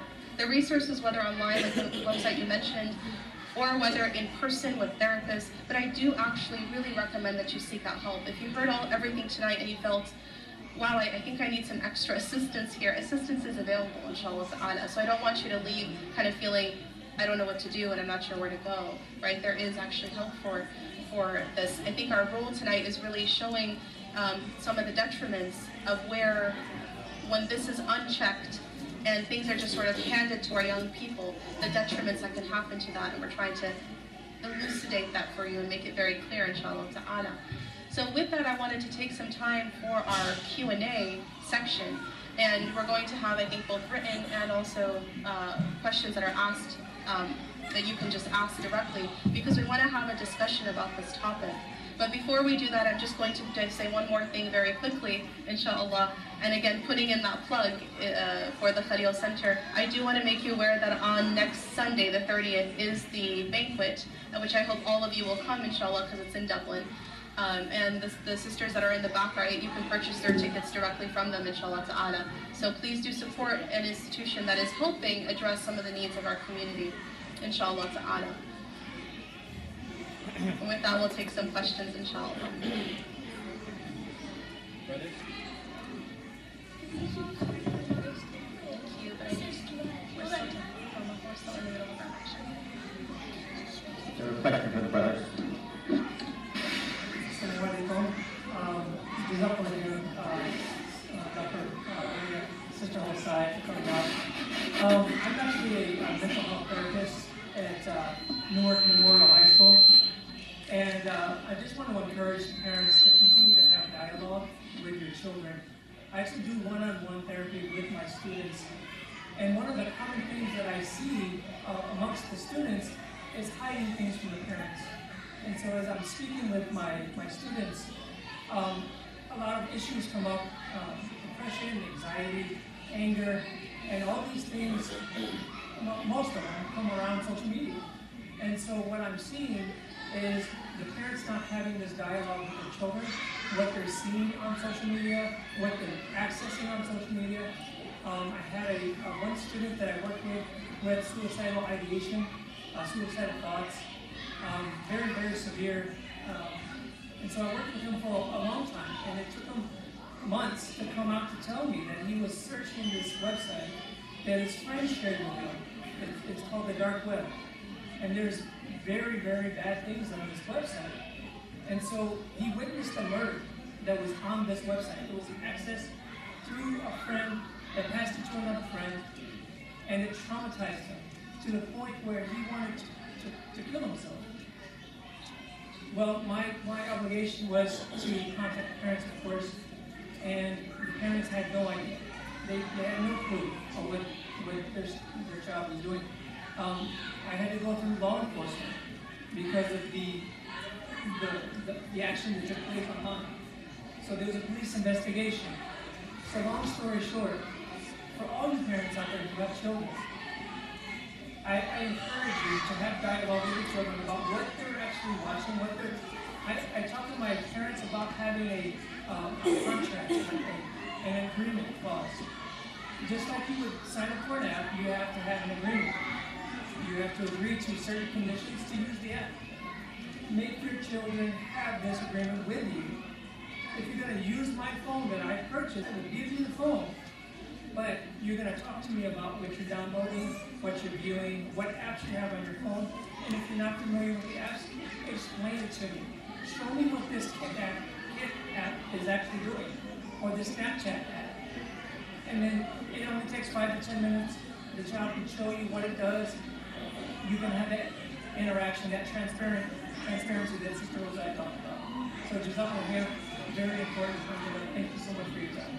Thank you. Sister? Thank you, Brother Ali. I just wanted to comment quickly on what you said. Thank you so much for your comment there on the idea of discussing with our children and the idea of transparency. I just want to add one more thought to this idea that we didn't say earlier.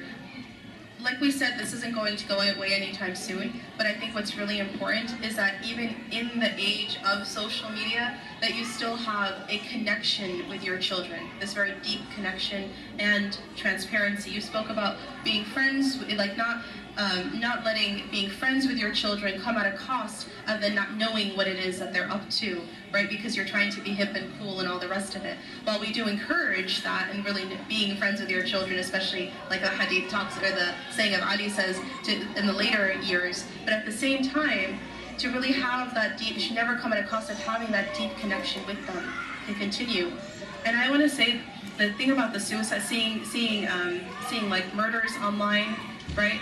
And the harm of seeing pornography online. And there's also a third harm. I don't think we mentioned it so far in our talk right now, but one of the things that really worry me, like intensely, and I think those of you have heard me speak before, that I'd say that the ill of our current era and time is atheism, right? I always talk about how our youth are truly, truly grappling with this idea of leaving Islam and leaving the idea that there is a God and really completely moving themselves away from that. A lot of these thoughts are coming through social media. A lot of these thoughts are coming through forums online. A lot of these ideas, dark ideas and concepts are coming through stuff that they're accessing online.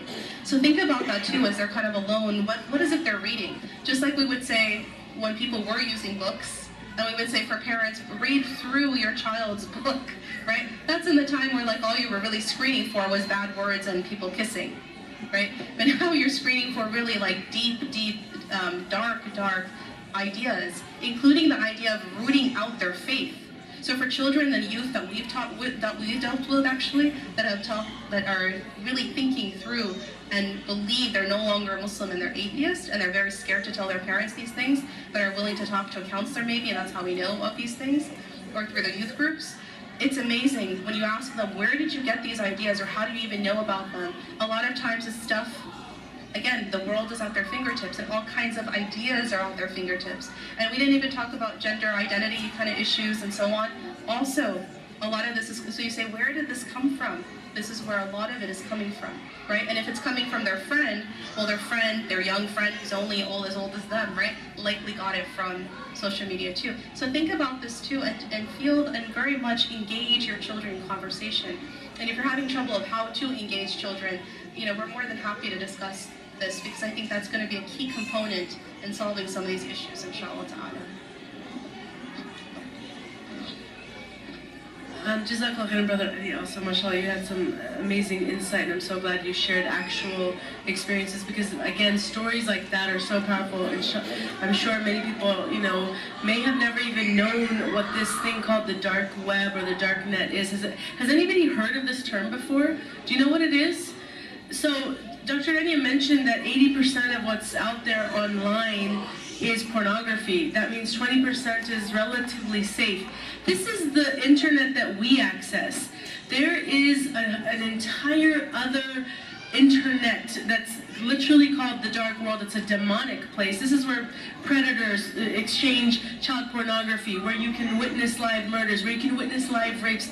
The extent of what people do, it's clear that we are living in really just very, very dark times because some of the things you can't even fathom that people are capable of doing, but you'll hear stories coming out of this particular part of the internet that we, luckily, the vast majority of people don't have access to, but it is easy to get access to it if you just know someone who knows these backdoor channels through the internet. It's just a matter of some coding, some, certain, I'm not sure if it's HTML or what language, but there is a way to get into this.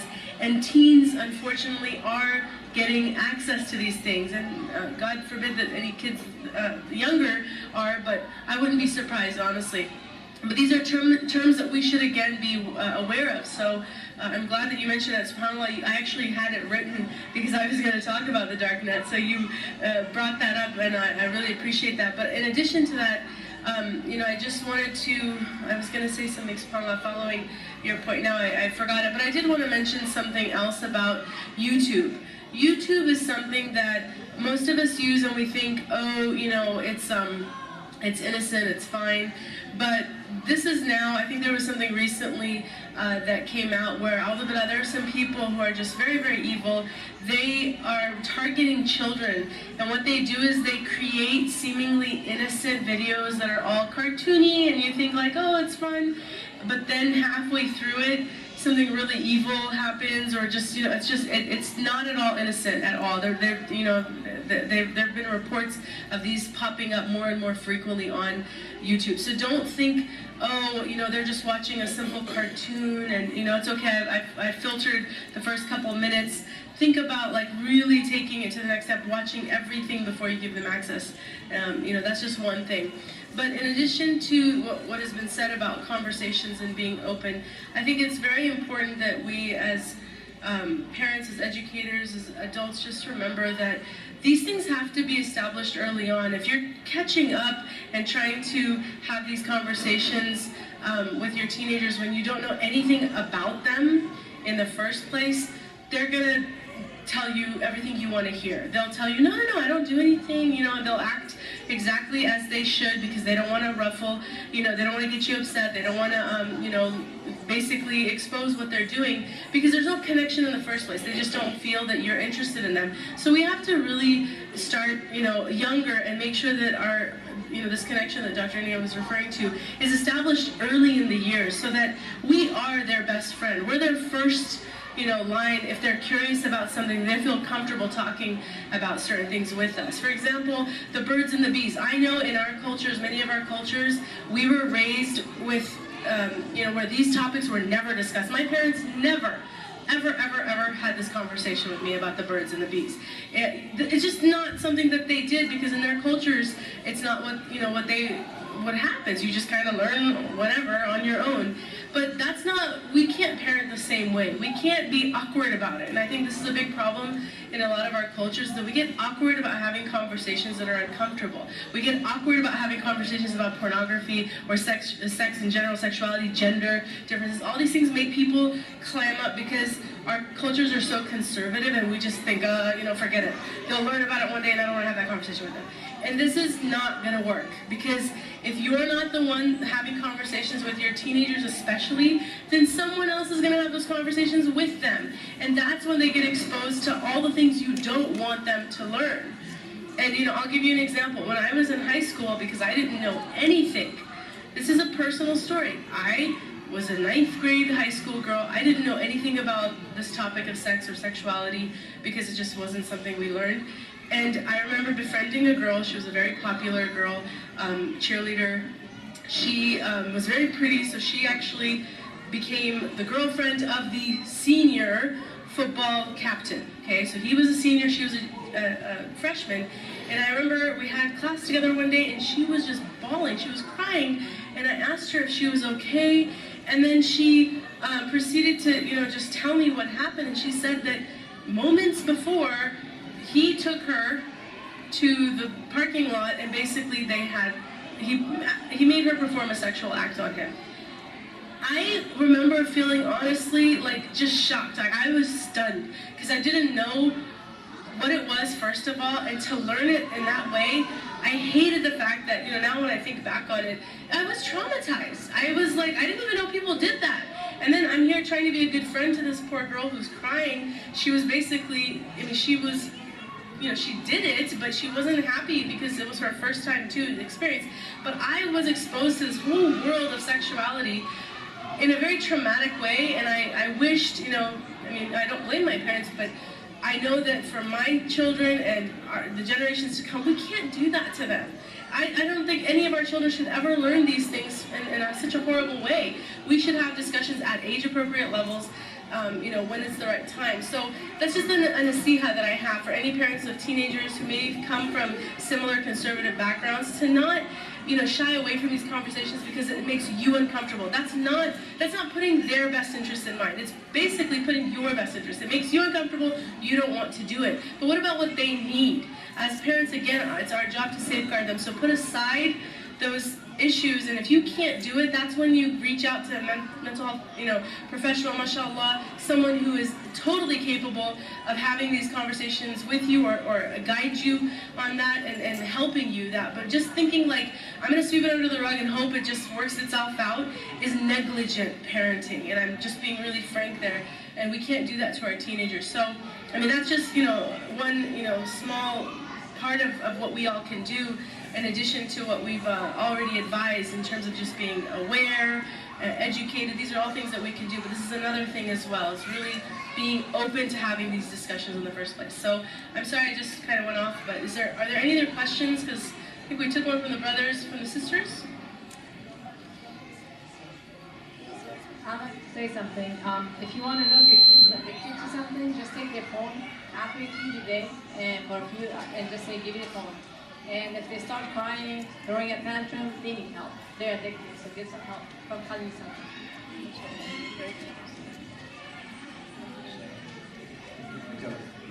Can you hear me? Yes. First of all, I want that this is, an incredibly difficult topic, and I feel like you guys have done an amazing job. Thank you so much. Two things. Is it possible for you to help summarize and perhaps create a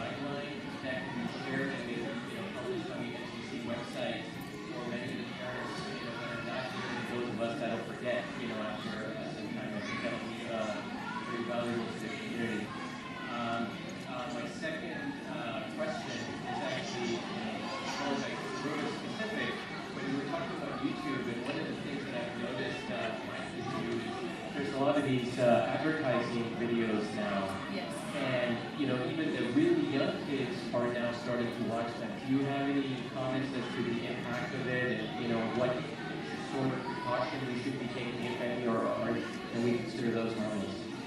That's a very good point you brought up, Jazakallah khair, because the advertising is horrible. I mean, you could be watching a Sami Yusuf or Islamic, you know, song and thinking everything's fine, and all of a sudden, you know, a half-naked person comes on the screen and advertising something inappropriate. But it happens all the time. I've invested in, you know, I think it's KidsTube or something. It's YouTube for children. And this is one way that you could just completely, they've done a very good job of filtering out all those advertisements that are inappropriate. So if you wanted to, you know, use that, especially for small children.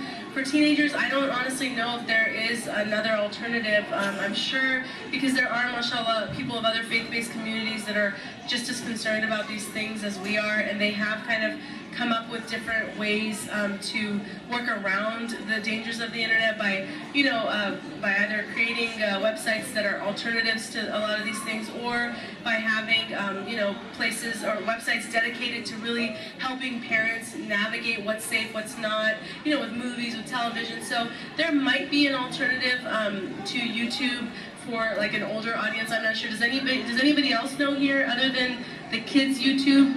I think there's Halal Tube, right? For the Muslims, there is one. There's a Halal Tube.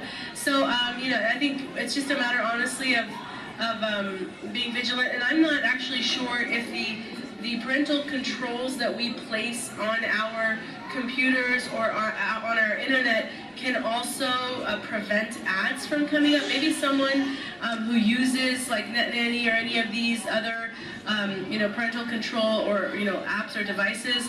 Maybe, does anyone have insight on whether or not you can also protect children from seeing ads or other, you know, pop-ups sort of that come up? Anybody? No? Did you have? So we'll make this the last question, inshallah. Sure. Right. I just wanted to make a comment that either it was yesterday or the day before. It was either yesterday or the day before when a report came that a news organization did a study on YouTube Kid, and they've recommended not to use it. So just to correct you on that one. And the other thing I just wanted to add to the website which you mentioned earlier, in relation to that, there's another website by Jim Steyer who led California's efforts to banning violent video games. It's called Common Sense Media. Yes. CommonSenseMedia.org. I think every parent should have access to that, because that really rates things not just on the superficial level, but they really go deep down and that. The third thing I want to mention is, because I work in an industry which is closely related to media, is in terms of virtual reality that is coming through.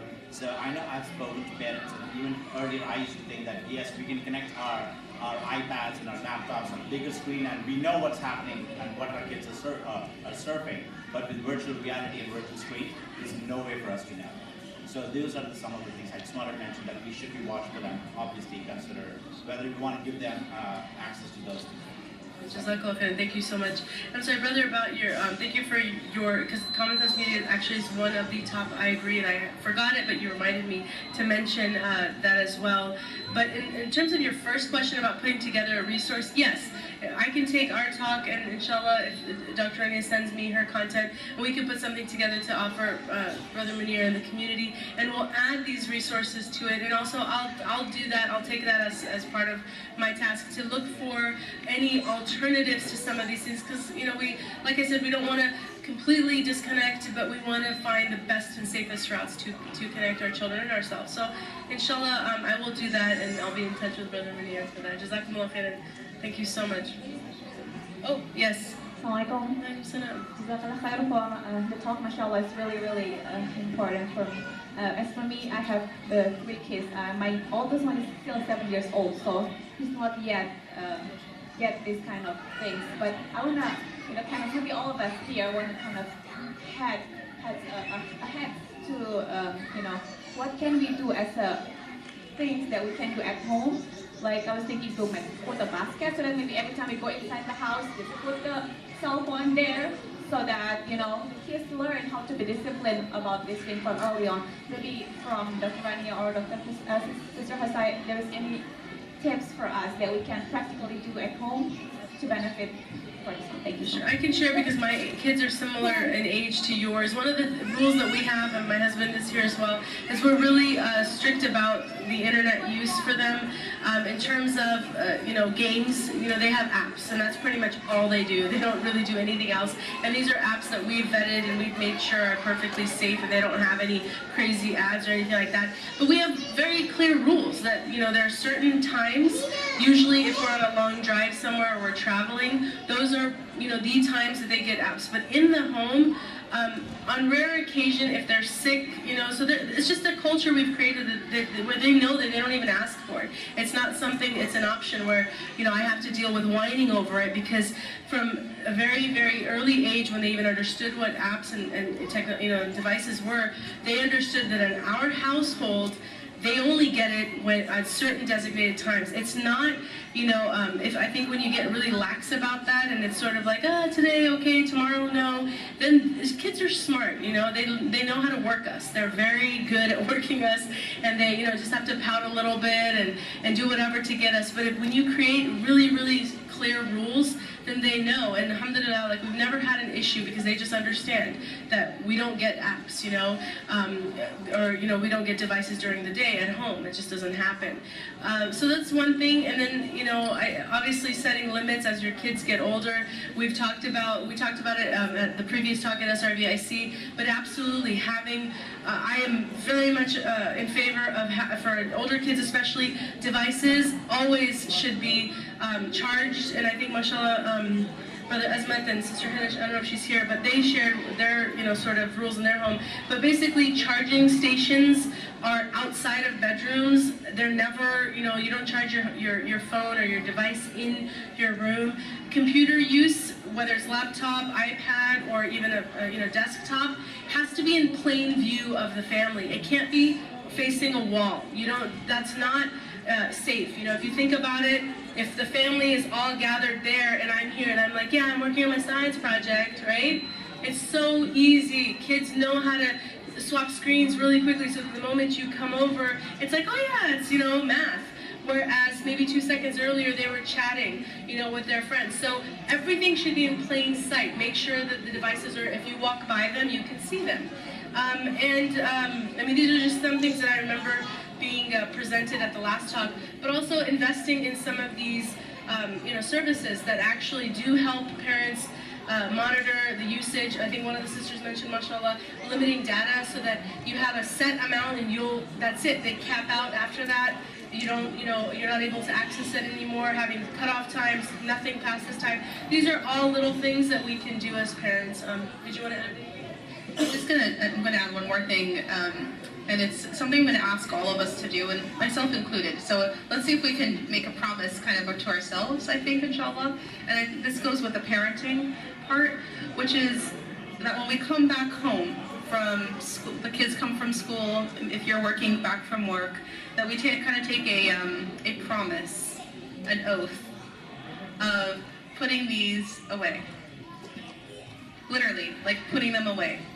And for those of you who are constantly connected to work, and I know many of you have to reconnect and log back on and kind of can finish work in the evening, but for those precious hours, kind of like the 2 or 3 hours that you really your kids are out at school all day and you're out and work all day, or maybe you're home but your kids and your husband and so on have been out all day, and when finally everyone is back together in one place, that's where these things need to be put away. Far, far away. If you're downstairs, that's where dinner time is, these go upstairs or whatever. To the point that they're really far away and you can't access them. And as kind of an oath, a promise that you've taken, because if anything is going to actually help with connecting again with your children and having that channel again, these are a barrier. They're just in the way. And they're not going to actually let that happen. So if anything, it's actually quality time, which means that if they have phones, like you've given them to maybe they're older kids of yours, that they also take an oath that this is a special sacred time with our family. Nobody's allowed to touch any of the media until that time is over. And maybe that will help, but I'm happy to hear eventually hear your feedback and your experience. Is this working or is it not? But I think, inshallah, we're going to find that there actually is a difference with our children, inshallah ta'ala. Inshallah. Brother Muneen has asked me to close out, inshallah, before our Isha prayer. So I want to thank everybody again for coming. I hope this was informative. I ask you to please forgive our mistakes and anything that we haven't actually seen, or maybe we've given some wrong information. Please forgive us. It's a work in progress, inshallah ta'ala. And if it's beneficial, we ask you to make dua. We'll just take a minute here and do dua together. بسم الله الرحمن الرحيم وصلى اللهم على سيدنا محمد وعلى آله وصحبه وسلم أجمعين. Ya Rabbi, Ya Kareem, we ask you, Ya Kareem, to accept from us this gathering. Ya Rabbil Alameen, open your doors of mercy. Ya Kareem, shower your mercy down upon us. Ya Rabbil Alameen, we ask you that this gathering that have come here tonight to listen, Ya Rabbi, to these words, that they're beneficial, Ya Kareem. Ya Rabbi, take this knowledge and make it something we're able to implement for your sake. Ya Rabbi, we ask you that if there was knowledge herein that was not acceptable to you, that you forgive us, Ya Kareem, and replace it with what is better. Ya Rabbi, Ya Kareem, we ask you to keep our feet steadfast on the straight track until the last day. Ya Rabbi, make our children steadfast on the straight track until the last day. Ya Rabbi, don't let us fall off the track or let them fall off the straight track ever, Ya Kareem. Ya Rabbi, anyone who has strayed or gone far away, we ask you to bring them back to this deen. Ya Rabbi, we ask you to be reasons why they come back to this deen. Ya Rabbi, any one of our youth or our children who are toying with the idea of atheism, we ask you, Ya Kareem, to take that idea away from them and solidify their iman. Ya Rabbi, we ask you, Ya Rabbil Alameen, that anybody that's dealing with any form of addiction, Ya Rabbi, that you help cure and treat that, Ya Rabbil Alameen. Ya Rabbi, we ask you that we be people that our insides match our outsides. Ya Rabbi, that our outsides match our insides. Ya Rabbi, that when you look inside of us, you are pleased. Ya Rabbi, the vile traits and characteristics we have, we ask you to purify them, Ya Kareem. Ya Rabbi, put us in the company of the righteous always, Ya Rabbil Alameen, and our children, so that we may be on the straight track. Ya Rabbi, purify us in this dunya before the akhirah. Ya Rabbi, we ask you that on that last day, when you ask us the questions you surely will ask us, that you are pleased with our answers. Ya Rabbi, Ya Kareem, we ask you to keep us close to you. Make us from the muqarrabeen. Ya Rabbi, make us from those who you love and who love you. Ya Rabbi, increase our love of you and increase our love of the Prophet Muhammad sallallahu alayhi wasallam, and make our children and ourselves people who are connected to you and your home and the Prophet sallallahu alayhi wasallam. Ya Rabbi, Ya Kareem, we ask you for the highest levels of Jannah, with the Salihin and the Shuhada and the Anbiya and the Salihin, Ya Rabbil Alameen, and the Prophet Muhammad. Ya Rabbi, Ya Kareem, we ask you that on that last day, Ya Rabbi, that you are pleased with us, that we are people who fly on the Sirat straight into Jannah, and we have nothing to do with the hellfire, Ya Kareem. Ya Rabbi, Ya Ilahi, Ya Rabbi, we ask you, Ya Rabbil Alameen, for our children and for the sake of our children, to strengthen us and to strengthen their iman, Ya Rabbil Alameen, and to help us help them. Ya Rabbi, we raise our hands in remembrance of all of the sisters and brothers in this ummah. Ya Rabbi, let us be people who remember our sisters and brothers in the ummah. Ya Kareem, for help them. Help all those who are suffering, who are oppressed, who are hungry, who are scared. Ya Rabbi, who are in war, who are in famine. In natural disasters, we ask you to give them back security and aman. Ya Rabbi, we ask you to return them back to their homes safely. We ask Ya Rabbil Alameen to take that fear out of their hearts and strike down the oppressors, Ya Kareem. Ya Rabbi, and let us be people who know and who help in whatever way they can help, Ya Kareem. Ya Rabbi, let us be people who help in whatever we can do, and always remember them in our du'as. Ya Rabbil Alameen. We ask you that the last of our deeds be the best of them. We ask Ya Rabbil Alameen that the last of our words be La ilaha illallah Muhammadur Rasulullah. And we ask you for husn al-khitam, husn al-khitam, husn al-khitam. ولا حول ولا قوة إلا بالله العلي العظيم وصلى اللهم على الهادي محمد وعلى آله وصحبه وسلم أجمعين وعلى نية القبول والهداية والنصر والسلام في كل مكان. أسألك يا ربي. And sisters and brothers, read with me for acceptance of this dua, Surah Al-Fatiha.